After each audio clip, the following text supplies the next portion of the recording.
भोपाल से प्रस्तुत हैं प्रादेशिक समाचार। मैं समाचारों के साथ बाबूलाल अहिरबार। अब समाचार विस्तार से। फिर देश में बारिश का मौसम हाल ही में खत्म हुआ है, लेकिन राज्य के 24 जिलों में फिर से बारिश की संभावना है। यह किसानों के लिए चिंता का विषय बन गया है, खासकर सोयाबीन की फसलों के मामले में। बैतूल, सीहोर, खरगोन, बड़वानी, इंदौर में जैसे जिलों में बारिश का अलर्ट जारी किया गया है। रिपोर्ट के मुताबिक सोयाबीन की फसलें खेतों में सड़ने लगी हैं, जिससे किसानों की आर्थिक स्थिति पर गंभीर असर पड़ रहा है। मौसम विभाग ने सीहोर, खरगोन, बड़वानी, अलीराजपुर, धार, इंदौर, उज्जैन, रतलाम समेत 2 जिलों में बारिश का अलर्ट जारी किया है। मध्य प्रदेश सरकार के मुख्यमंत्री डॉक्टर मोहन यादव ने कहा कि केंद्र सरकार के गैर बासमती चावल के निर्यात पर प्रतिबंध हटाने का निर्णय देश के चावल उत्पादकों को भरपूर राहत देने वाला साबित होगा। मध्य प्रदेश के चावल उत्पाद किसानों को लाभ होगा। पिछले 10 सालों में 2015 वर्ष 2024 तक 12,706 करोड़ रुपए का चावल निर्यात हुआ है। मध्य प्रदेश की राजधानी भोपाल में मोहन सरकार का एक नया रूप देखने को मिला। सूर्यास्त के बाद अंबेडकर मैदान में भजन कर रहे अतिथि शिक्षकों पर पुलिस ने लाठीचार्ज कर दिया। लाठीचार्ज करने से पहले अंबेडकर पार्क की लाइट बंद कर दी गई। इसके कारण भगदड़ मच गई। कई लोग घायल हुए। कई महिलाएं जो प्रदर्शन में शामिल थीं, संगठन के कार्यकर्ताओं को देर रात तक उनके संपर्क में नहीं हो पाया। छतरपुर में गुंडागर्दी, दहशत का नया ट्रेंड। युवा बेखौफ होकर सोशल मीडिया पर कर रहे गुंडागर्दी। मामला छतरपुर के सटे रोड का बताया जा रहा है, जहां के अपराधी युवाओं द्वारा दारू पार्टी करते हुए अवैध हथियारों से प्रदर्शन कर दहशतगर्दी करने कर कटनी पुलिस और राजस्व विभाग की संयुक्त टीम ने मुरुम के अवैध उत्खनन और परिवहन के मामले पर हाईवा जेसीबी के मालिक सहित 5 लोगों को आरोपियों को बनाया गया। वहीं मौके पर दोनों बड़े वाहनों को इस्लामाबाद थाना परिषद में खड़ा करवाया गया। बागेश्वर धाम पीठाधीन पंडित धीरेन्द्र शास्त्री ने बुधवार को हाथों में झाड़ू लेकर स्वच्छता अभियान की शुरुआत की। बंडा विधानसभा क्षेत्र के बीजेपी विधायक वीरेंद्र सिंह लंबरदार ने मौके पर जाकर देखा तो पानी रोकने के लिए बनाया गया तालाब के बीच का हिस्सा वेस्ट वेयर बह गया था। इसको लेकर विधायक वीरेंद्र सिंह ने नाराजगी जताई और कार्रवाई करने की बात कही है।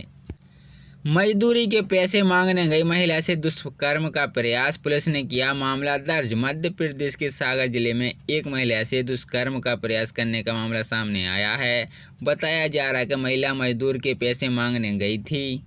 भोपाल में तेजी से बढ़ रहा है डेंगू का कहर। राजधानी में डेंगू डर रहा है। डेंगू के 9 नए मामले सामने आए हैं। डेंगू डर रहा है। राजधानी वासियों को इस साल भोपाल में डेंगू के मामले का आंकड़ा पहुंच गया है। 354 अस्पतालों में डेंगू मरीजों की संख्या में इजाफा देखने को हुआ है। स्वास्थ्य विभाग ने अतिरिक्त इंतजाम करने के निर्देश दिए हैं।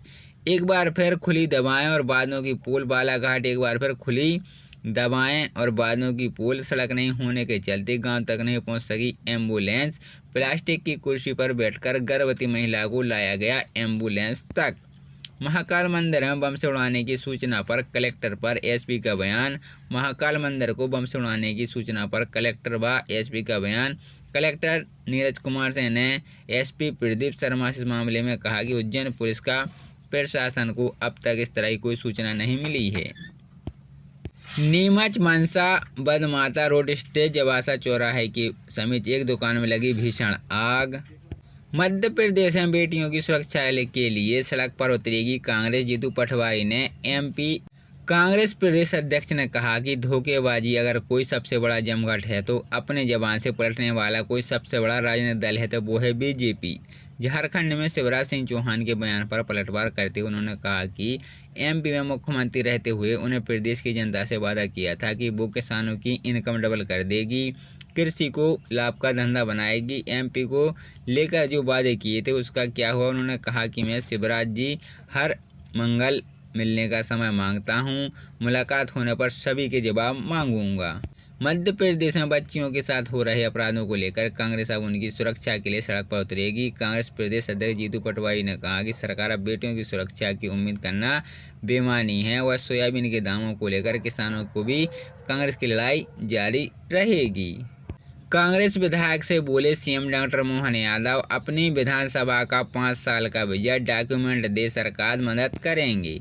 मध्य प्रदेश में बेटियों की सुरक्षा के लिए सड़क पर उतरेगी कांग्रेस। जीतू पटवारी ने किसानों के लिए लड़ाई जारी रहेगी।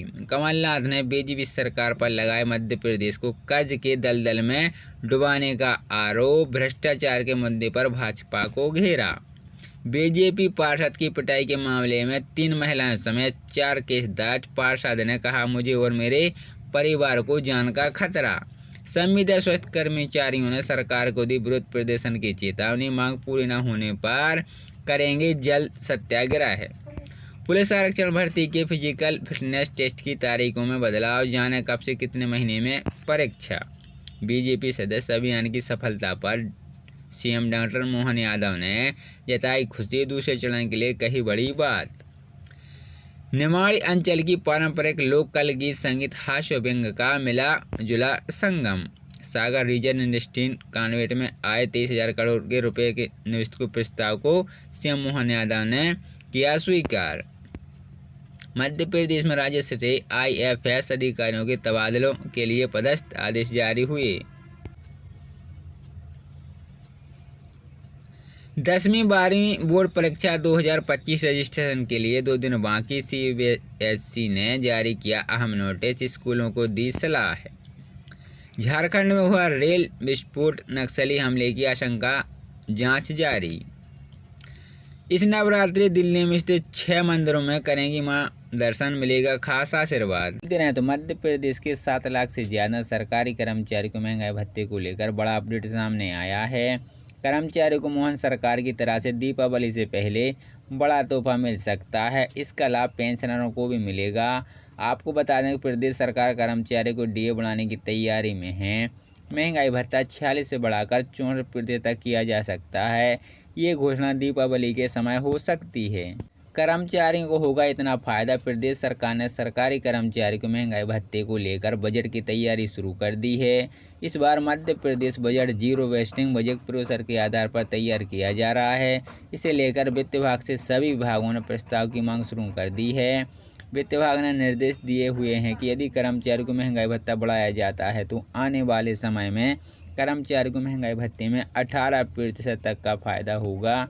इसके साथ ही वित्त विभाग ने निर्देश दिए हैं कि सभी विभागों मौजूदा कर्मचारियों की संख्या और अगले साल की जाने वाली भर्तियों के हिसाब से प्रस्ताव पेश करेंगी। दीपावली बोनस इंक्रीमेंट का भी मिलेगा लाभ। इसके अलावा 8 लाख कर्मचारियों को बोनस का लाभ भी दिया जाएगा। पिछले साल बोनस के रूप में राज्य कर्मचारियों को करीब 7,000 रुपये मिले थे। इस बार भी इतना ही रुपये मिल सकते हैं, लेकिन यह बोनस राजपत्रित अधिकारियों को नहीं मिलेगा। बता दें कि बोनस की गणना बेसिक पे और डीए के आधार पर की जाएगी। नॉन ग्रेड अफसरों को बोनस दिए जाने का प्रावधान है। अनुमान है कि डीए और बोनस से यूपी सरकार के ऊपर 3,000 करोड़ रुपए का भार पड़ेगा। इंक्रीमेंट में बढ़ोतरी की जुलाई और जनवरी में वृद्धि होती है। जिस कर्मचारी को जनवरी में इंक्रीमेंट मिलता है उसे जुलाई में नहीं मिलता, और जिसको जुलाई में इंक्रीमेंट मिलता है उसको जनवरी में नहीं मिलता। अगला इंक्रीमेंट और उसे महंगाई भत्ता जनवरी में लगाया जाएगा।